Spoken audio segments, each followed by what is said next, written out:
Beleza, turmas? Beleza? Sétimo ano. Então, voltando para continuar os assuntos da região norte, agora no capítulo 2, né? A aula passada a gente encerrou o capítulo 1, a gente falou de características naturais da região norte no capítulo 1.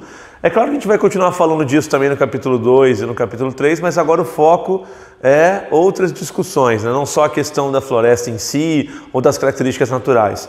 Então, nesse caso, o capítulo 2, turma, ele é um pouco menor do que o capítulo 1 em relação ao volume de conteúdos para trabalhar, então eu vou fazer ele numa parte só, tranquilo? Então o capítulo 2 vai em um vídeo só, tranquilo, pessoal? Vamos começar falando de população na região norte. Cara, eu vou começar usando um conceito que a gente já aprendeu, hein? Vamos lá. A região é pouco populosa e pouco povoada. Todo mundo entendeu? O que seria pouco populosa, turma? Seria uma região com uma população absoluta, com um total de habitantes pequeno, né? E pouco povoada. A concentração de pessoas, a densidade demográfica também é muito baixa. Então eu coloquei os dados atualizados para vocês. Os dados aqui são de 2020, beleza? População absoluta, 18,5 milhões de habitantes. É muito pequeno, né? Pra você ter uma ideia, a população da Grande São Paulo é maior do que de toda a região norte. Imagina você, Grande São Paulo, do ponto de vista territorial, é muito pequeno. E a região norte é metade do Brasil, mais ou menos. E a população é menor do que na Grande São Paulo. Então, quer dizer, o total de habitantes na região norte é muito baixo. Como o total é muito baixo e a área é gigante, a densidade fica muito pequena. Vai dar 5 habitantes aproximadamente por quilômetro quadrado, o que é uma taxa muito baixa. Então a região ela é pouco populosa, pouco povoada. Tranquilo? A população urbana da região se destaca, né, até porque, gente, nas atividades rurais eu não tenho muita concentração de pessoas.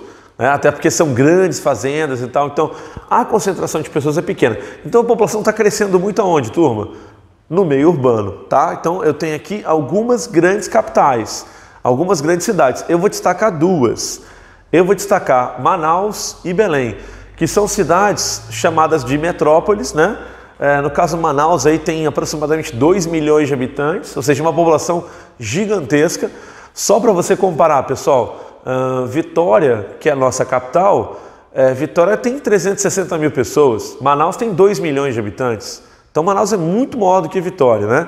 E Belém também, Belém tem 1,5 milhão de habitantes. Quer dizer, são duas capitais de grande porte, né? De cidades realmente com uma população muito grande.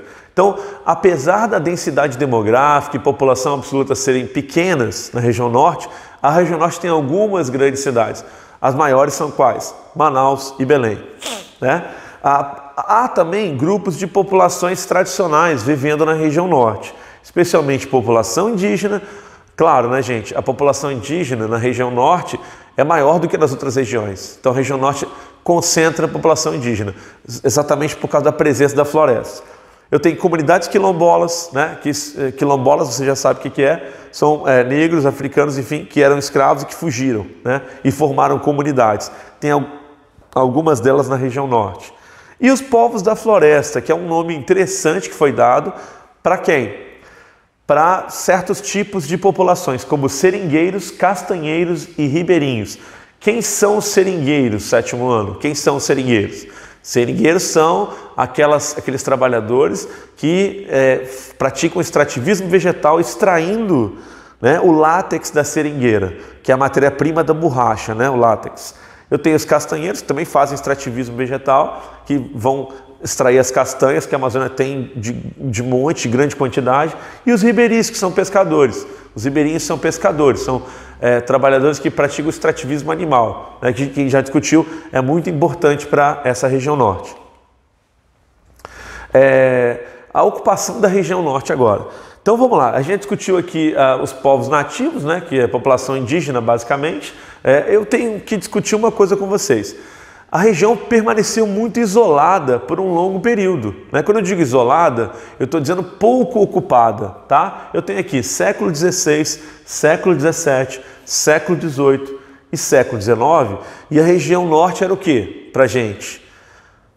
Nada. Do ponto de vista econômico, do ponto de vista nacional, de importância e tudo mais, eu vou dizer que a importância era muito pequena. Era uma área pouquíssimo ocupada, que tinha população nativa, que tinha uma ou outra atividade econômica, mas sem relevância no contexto nacional, né? Então ela permaneceu esse longo período isolada. No século XX é que o Brasil se lembrou da região norte, né? Eu vou desenvolver isso que eu falei agora, mas eu vou destacar antes a importância do extrativismo vegetal para essa região. Sempre foi importante. Desde lá do século XVII com as drogas do sertão, por exemplo, né? Então, isso sempre foi importante. Teve um outro momento ali, curto ali, ó, na primeira metade do século XX, já no século XX, onde a região norte deu um primeiro assim, desenvolvimento, sabe? Um primeiro impulso ali de ocupação, que foi o ciclo da borracha. O que foi o ciclo da borracha? O Brasil no século XX, você já sabe, já estudou isso comigo, começou a se industrializar, né? Começou a se industrializar, e aí, professor? E aí que chegaram muitas empresas, indústrias automobilísticas, e a borracha era uma matéria-prima importante na produção dos automóveis, né? Por exemplo, pneus dos automóveis e outros, né, componentes que são feitos de borracha. E a região norte tem uma grande quantidade de seringueiras e de látex disponível. Então a região começou a receber investimentos de indústrias que queriam extrair o látex. E a região viveu um ciclo ali de desenvolvimento, chamado ciclo da borracha, que veio junto com as indústrias automobilísticas no Brasil, né? Isso é importante para você saber. A partir da década de 60, aí eu já estou recente, né, pessoal? Eu já estou na segunda metade do século XX. É que o governo, de forma mais concreta, ele começa a fazer algumas ações para a região crescer, né? E aí eu listei aqui para vocês as 4 principais ações governamentais para tentar incentivar o crescimento da região norte, crescimento econômico, povoamento da região norte. Lembrando que isso está dentro de uma política que a gente já aprendeu, chamada política de interiorização do Brasil, ou de desconcentração, né? É a mesma coisa, ou seja, tentar levar desenvolvimento para o interior do Brasil também, tentando diminuir a desigualdade, né, turma? Aí eu listei aqui quatro grandes ações. Primeiro, construção de rodovias para interligar a região às demais regiões do Brasil.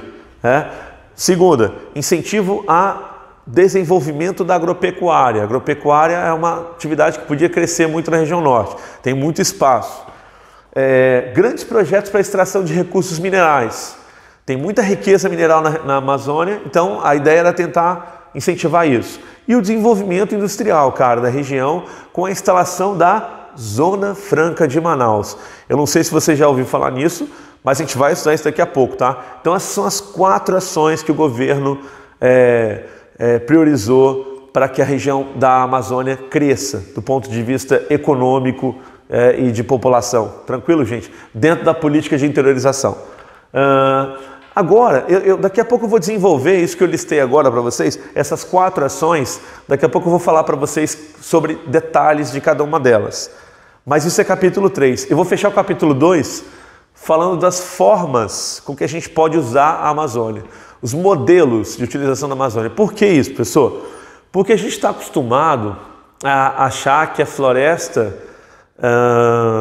ela só pode ser explorada se a gente destruir ela, né? Esse é um modelo que a gente já está acostumado. Eu vou chamar esse modelo de modelo atual. Que é o quê? Você vai na Amazônia e retira as riquezas. Você olha para a Amazônia como uma fonte de riquezas e você simplesmente extrai essas riquezas. A madeira, o minério, o petróleo, o ouro, a água, o que tiver lá de riqueza, você vai lá e extrai. Obviamente, esse modelo de utilização da Amazônia é um modelo que está inserido no contexto de mundo consumista, né? Ou seja, onde você precisa de muita quantidade de recursos, de matéria-prima, para conseguir abastecer as demandas, né? Como o consumo está cada vez mais alto, como o consumo de produtos, sejam eles quaisquer produtos, está cada vez mais alto, como a população mundial cresce cada vez mais, Eu preciso de cada vez mais quantidade de matéria-prima. E qual é a função da Amazônia nesse contexto? Fornecer todas essas matérias-primas. Obviamente, isso representa um modelo não sustentável. Gente, como que a gente está assistindo aí dia a dia a questão da preservação da Amazônia? Esquece, é destruição total, uma atrás da outra. Lembra do ano passado? Né? A área queimada e tudo mais? Esse é o modelo atual. Estamos usando a floresta desse jeito. Né? Eu até trouxe para você agora um gráfico bem interessante sobre desmatamento na Amazônia. Taxa de desmatamento. Aqui é a área em quilômetros quadrados. Aqui é o ano. Beleza? Olhando para o gráfico, o que você entende, pessoal? Fala para mim. Eu tive um momento de subida grande aqui, depois ele deu uma caidinha, aí foi subindo gradativamente até chegar em 2005 aqui, mais alto, 2006, e aí foi descendo, né? E 2018 ele está no nível baixo, eu diria, para o padrão do gráfico, né? Então, de certa forma, a gente até que nos últimos, 16 anos mais ou menos, né? Vamos botar aí 14, 16 anos, a gente conseguiu até fazer um bom trabalho de redução de desmatamento e queimada, né? Agora entenda, o fato de estar nesse nível aqui, e nesse nível ser menor do que esse, não significa que não desmatou, pelo contrário, desmatou sim, uma quantidade, né, em torno de 6 a 8 mil quilômetros quadrados, ou seja, o desmatamento sempre existe, mesmo no ano que ele reduz, né? Então, a floresta está diminuindo, essa é a conclusão óbvia, né? Professor, mas o ritmo de desmatamento vai diminuir, está diminuindo. Beleza, isso é uma boa notícia, mas ele não acabou e eu também, nada me garante, gente, que daqui para frente continue descendo. Pode ser que suba, como já aconteceu antes, né? Aliás, reparem, aqui está 2018, não tem o indicador de 2019 pronto ainda. A gente não tem esse indicador pronto ainda. Não sei se vai conseguir continuar a rota de descida. Eu até acho que não vai conseguir, beleza? Então eu me preocupo, porque de repente a gente pode ter iniciado uma nova curva de subida. Isso é preocupante. Tranquilo? Então o gráfico traz uma boa notícia, mas ela não é suficiente, né? Ou seja, a Amazônia, ano após ano, ela está perdendo área. Se eu colocar assim, quanto que tem da Amazônia para a gente usar ainda? Vamos colocar aí uns 75% mais ou menos, tá? Então a gente tem mais ou menos 75% da Amazônia de pé ainda, o que é interessante, né? Mas já foi 25% embora, né?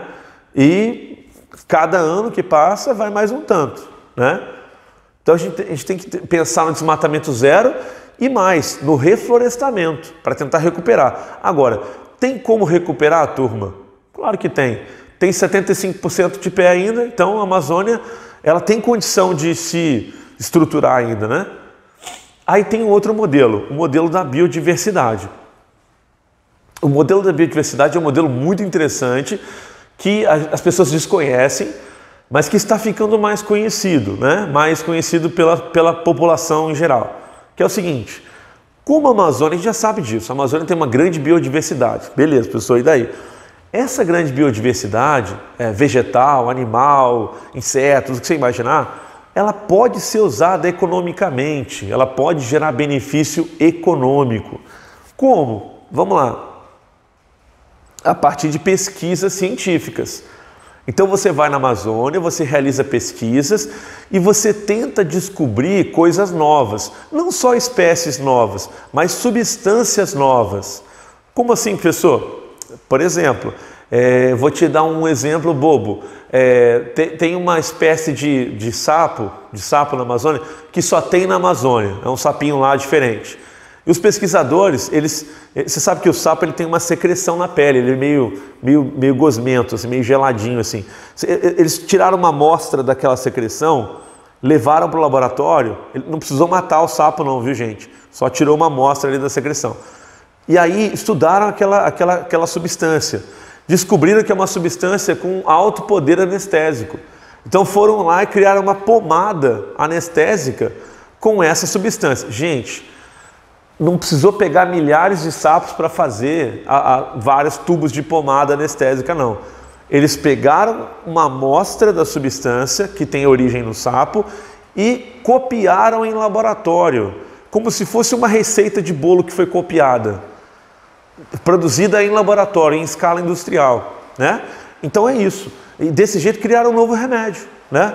Que foi uma pomadinha anestésica para usar na pele e fazer pequenas, por exemplo, cirurgias pequenas. Eu me cortei, eu quero costurar aqui a pele aqui e tal. Aí o cara passa aquela pomadinha ali e você não sente a dor e aí o cara resolve o seu problema. Ou seja, olha a quantidade de hipóteses, de riquezas que a Amazônia não vai ter. Eu vou destacar aqui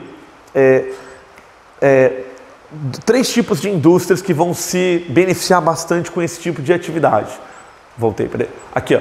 A indústria farmacêutica, eu te dei exemplo agora disso, a indústria de cosméticos e alimentícia.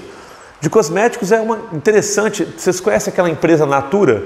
A Natura é uma empresa nacional brasileira que vende cosméticos, né? Há um bom tempo, ela é bem reconhecida no mercado. Essa empresa, ela tem uma linha de produtos chamado Natura Ecos, né? Que vem da Amazônia. E ela já faz esse tipo de trabalho, né?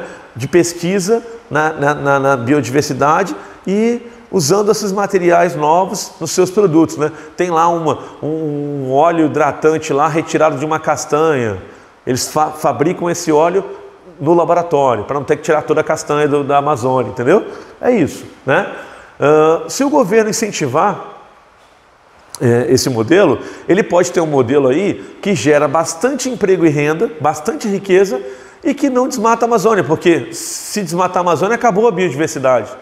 Então tem que manter isso de pé. Então é um modelo muito interessante que alia, né, tanto a economia quanto o meio ambiente. Aí você fala, professor, então é esse o modelo que a gente tem que fazer, cara, né? Vamos fazer esse modelo logo. Eu quero te falar uma coisa. O que é mais fácil? Queimar a floresta para fazer pecuária bovina ou formar pesquisadores, incentivar pesquisas, financiar pesquisas, descobrir substâncias, fazer um medicamento? O que é mais fácil? Queimar e fazer pecuária bovina extensiva. É um modelo complexo, esse modelo da biodiversidade, difícil de ser aplicado e de longo prazo. Requer o que, gente? Investimento em educação, pesquisa e inovação tecnológica. Coisas que o Brasil não se interessa, tranquilo? Então é um modelo muito legal, muito interessante, mas que a sua aplicação ela é realmente difícil, especialmente levando em consideração nossos governantes, nosso país, tranquilo? Vamos para o último modelo, esse é o mais simples, é o modelo das comunidades tradicionais. Nós já falamos dessas comunidades, seringueiros, castanheiros, ribeirinhos, quilombolas, indígenas, né? Realizam o que, turma? Extrativismo, artesanato, subsistência, tranquilo? Pequena produção, pequena escala, né? Mas eles não representam nenhuma ameaça para a floresta. Então esses povos, eles são uma ótima alternativa, né? Para quê, gente? Para preservar a Amazônia. Aqui eu tenho aqui o seringueiro, retirando a seringa aqui, que é a silátex, né? E aqui os castanheiros, tirando uma espécie de castanha da Amazônia. Essa galera não ameaça a floresta. Quem ameaça a floresta? O latifundiário ou o ribeirinho? O latifundiário, né, galera? O ribeirinho não vai ameaçar a floresta. É o seringueiro ou o pecuarista que ameaça a floresta? É o pecuarista. Então, esse modelo é muito legal para a preservação ambiental, mas não é tão legal do ponto de vista econômico, porque ele não vai gerar grande riqueza e lucro para o governo, não vai aumentar a exportação brasileira. Então esse modelo tem esse lado, entre aspas, negativo, e é por isso que ele é um modelo pouco praticado, beleza, turma? E ó, fechamos o capítulo 2, tranquilo? Capítulo 2 encerrado, ele foi de uma vez só porque ele era menor, tá? Próxima videoaula, nós vamos fazer o capítulo 3, tranquilão? Abraços para todos, continuem estudando, viu, gente? Tchau, sétimo ano.